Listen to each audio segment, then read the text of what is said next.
A esta altura, habemos vacuna. Mañana el Reino Unido formalmente empieza a dar la vacuna Pfizer, que tiene todas las autorizaciones, por lo menos de las instancias científicas que abreviaron, entiendo, los protocolos largos. Ayer u hoy empezaron en Rusia con la Sputnik 5, que no tiene todas las autorizaciones. ¿Y el gobierno argentino cuándo puede empezar a vacunar, Rubinstein? ¿Y cuál puede ser la vacuna que utilizarán aquí entre nosotros? Hola Hugo, hola Agustina. Hola, tardes. Gracias. La verdad es que la respuesta la tiene el presidente y el ministro de Salud. El presidente ha dicho que en el mes de diciembre se estarían vacunando más de 300.000 personas, y creo que también dijo 5 millones en enero y 5 millones en febrero, pero no dijo exactamente de con qué vacuna, ni en qué condiciones, ni cuándo llegarían. O sea, yo creo que faltan todavía muchos datos que precisen, digamos, cuándo comenzaría efectivamente la campaña. La verdad que diciembre, ya estamos prácticamente a mitad de diciembre, lo veo difícil que tengamos un operativo de vacunación que efectivamente comience este mes, pero supongo que el presidente y el ministro de Salud tendrán, digamos, muchísima información que nosotros no tenemos. Yendo al punto de la pregunta, en realidad lo que sí aparentemente es claro es que todas las estimaciones de producción, tanto de la vacuna rusa, de la Sputnik 5, como de la vacuna de Pfizer y de las demás, de casi todas, se han reducido. O sea, se habían hecho estimaciones para el 2020, inclusive para la primera mitad de 2021, que pareciera que no se estarían cumpliendo. Con lo cual, yo realmente creo que la disponibilidad de vacunas no va a ser tan amplia como se pensaba, por lo menos en los primeros meses. Lo que hace pensar, más allá de todas las dificultades logísticas del operativo y del dispositivo de vacunación, que efectivamente la vacunación, en cuanto a, digamos, una campaña de vacunación en serio, masiva, para alcanzar la población de riesgo de manera rápida, no creo que comience antes de febrero o marzo, pero de todos modos, quienes tienen la respuesta son los que mejor conocen las condiciones en este momento. Es ahora, el presidente y el ministro. El presidente habló de vacunar a 30.000 personas antes de fin de año. Inclusive, si comenzara mañana mismo la campaña de vacunación, si estuviese todo en orden y mañana lunes se pudiese iniciar con la campaña, ¿se llegaría a vacunar a 30.000 personas? Sí, son 300.000 lo que dijo 300.000, perdón. Lo veo difícil, realmente lo veo difícil. Yo ya lo dije, creo que lo dije alguna vez en este programa. Yo creo que lo que tiene que hacer el gobierno y el Ministerio de Salud es asegurar y tranquilizarnos en cuanto a que vamos a tener las dosis suficientes en tiempo y forma, una vez que se cumplan todo el proceso regulatorio que se tiene que cumplir para demostrar fehacientemente la seguridad, la calidad y la eficacia. Y dentro, por supuesto, de este contexto de emergencia y del contexto de la pandemia, se va a comenzar lo antes posible y se está haciendo también todo lo posible para generar un dispositivo efectivo que permita alcanzar a la población de riesgo, digamos, en tiempos acelerados, para llamarlo de algún modo. Pero la verdad es que no me parece prudente poner fechas. Claro. Porque si no se cumplen, entonces generan frustración, enojo, desazón. A veces lo que genera es un poco bajar la guardia. Me parece que acá hay que manejarse con dos discursos. Por un lado, es bueno que empecemos a ver ya la luz al final del túnel. Creo que es así. Hay muchas vacunas que han demostrado, por lo menos en estadios preliminares, eficacia. Y me parece que eso es muy bueno, es muy esperanzador. Vamos a tener una vacuna y vamos a poder ver probablemente hacia fin del año próximo que la pandemia va a terminar.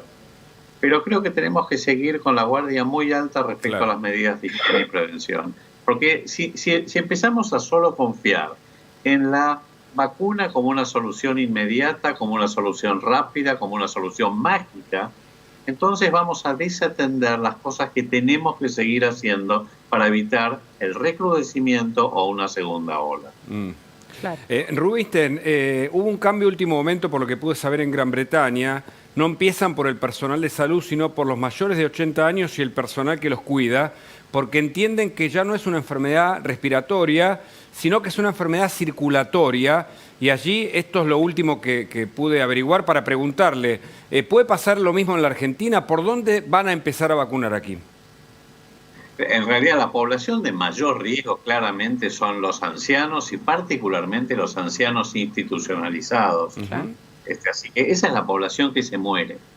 Definitivamente esa es la población que se muere.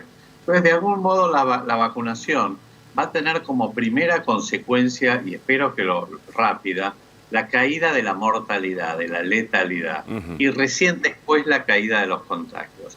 El hecho de comenzar con el personal de salud tiene como sentido evitar que justamente las infecciones, los contagios en el personal de salud, que están muy expuestos obviamente a la enfermedad, provoquen una salida, una inactividad en momentos en que puede este personal ser crítico.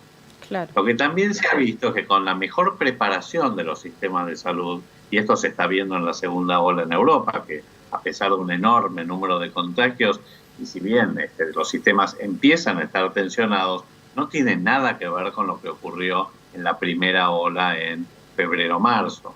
Entonces, probablemente lo que, digamos, a donde apunten, y no me parece irrazonable, es a abordar la población de mayor riesgo, los que se complican y se mueren, empezando por allí. Pero de todas maneras, la verdad es que tampoco conozco, digamos, con precisión cuáles son las razones.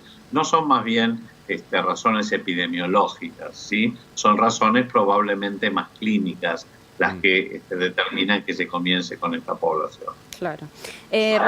Recién hablábamos justamente de los tiempos, ¿no? Y decíamos, va a llevar tiempo hacer la vacunación porque se necesita un operativo grande. Para entender, ¿cuál es ese operativo, no? ¿Qué implica un operativo de vacunación masivo? ¿Cuáles son los eslabones que hay para entender por qué también lleva un tiempo considerable? Mira, yo te pongo, es una secuencia de pasos bastante compleja, que empieza con la llegada de la vacuna. En general la vacuna se importa, inclusive la vacuna de AstraZeneca, que parte se va a fabricar en la Argentina, para la distribución va a venir de México. Claro. Entonces, lo primero es que llega a la Argentina. Una vez que llega a la Argentina tiene que desaduanarse. Una vez que se desaduana pasa a los depósitos centrales que tiene el Ministerio de Salud, que en nuestra gestión, digamos, logramos cambiarlo por un depósito que está en Tortuguitas, muy grande en este momento, en una licitación que hicimos. Una vez que está, digamos, que se ordenan las vacunas hacia dónde tienen que ir en ese gran depósito de almacenamiento, por supuesto de conservar la cadena del frío, comienza el transporte y distribución a las provincias, a los depósitos de las provincias, de los depósitos de las provincias a los municipios, y de los municipios a los efectores, a los hospitales, los centros de salud, los vacunatorios, y allí es donde tiene que estar presente la fuerza de trabajo, los trabajadores de la salud, que van a efectivamente realizar la vacunación. Claro. Todos estos pasos tienen que hacerse en condiciones que permitan conservar la cadena del frío, que no es igual en cada una de las vacunas. En algunas vacunas es realmente un desafío enorme que yo lo veo muy poco viable en la Argentina, como es, por ejemplo, la vacuna de Pfizer, que necesita menos 80 grados. Otras vacunas necesitan menos 20 grados, la Sputnik 5, y tampoco es sencillo conseguir los freezers, sobre todo en los lugares que están más alejados de los centros urbanos o de los hospitales. Así que la verdad es que es un operativo, es un dispositivo bastante complejo.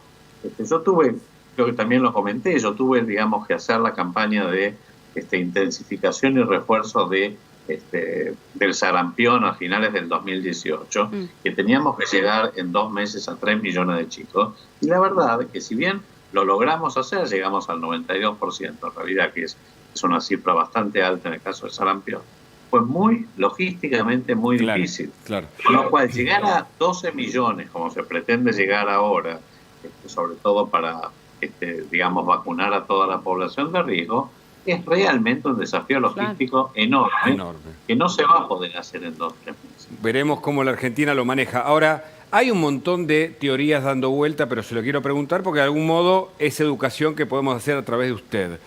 ¿Es cierto que puede haber algún tipo de repercusión genética en quienes reciban la vacuna? ¿Hay informes que circulan sobre eso?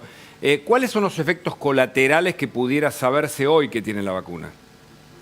No, hasta ahora no se han visto efectos colaterales serios de ninguna de las vacunas, se han visto efectos locales o algunos síntomas de malestar general que son propios de muchas de las vacunas que ya están dando vueltas desde hace muchísimos años. La verdad que no se ha detectado ningún efecto serio, ni tampoco con estas vacunas genéticas. Lo que pasa es que despierta todo este proceso, y seamos honestos, de carrera comercial y carrera política, digamos, para ver quién llega primero. Pero genera muchas suspicacias, desconfianza, fake news, comentarios en las redes. Hay ciertamente vacunas que son nuevas, que tienen tecnologías totalmente nuevas, como las de Moderna y Pfizer, por ejemplo, que son vacunas genéticas, o inclusive a otras vacunas como las de AstraZeneca o la Sputnik 5, que se llaman de vectores, que también son tecnologías bastante nuevas. Entonces todo esto genera cierto temor y a veces, digamos, si a esto le sumamos todas estas cuestiones políticas que rodean a esta cuestión de la vacuna, donde los gobiernos están intentando hacer un uso político, donde obviamente las empresas farmacéuticas también están haciendo una carrera comercial con anuncios todos los días, obviamente esto, más que generar tranquilidad y confianza, genera suspicacias. En Europa preocupa la segunda ola. Pero no hay nada así. Claro.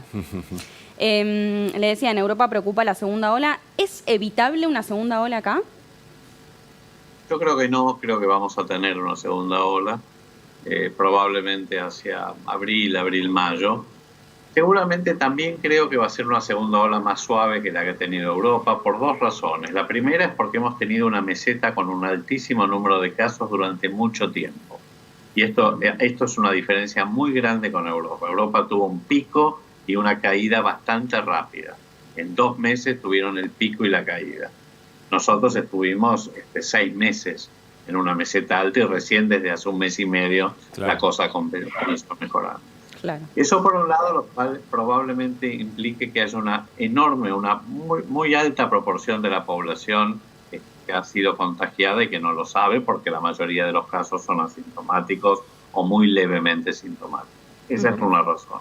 La segunda es que vamos a tener, cuando comience a llegar la segunda ola, es ya sí muy probable que haya comenzado la vacunación, y fundamentalmente esa vacunación que va a estar dirigida a los grupos de mayor riesgo, con lo cual, ¿qué vamos a tener? Vamos a tener una segunda ola. Yo creo que vamos a tener una segunda ola un poco más suave que la primera, con menos letalidad y mortalidad. Claro. Muy bien, muchísimas gracias por este contacto como siempre. Gracias a ustedes. Muy bien, Adolfo Rubinstein, quien hablaba con nosotros, pero vamos a relajarnos un poquito ahora y vamos a hablar de las vacaciones o las posibles vacaciones. Por eso tenemos con nosotros a Florencia Cariñano. Ella es directora nacional de Migración.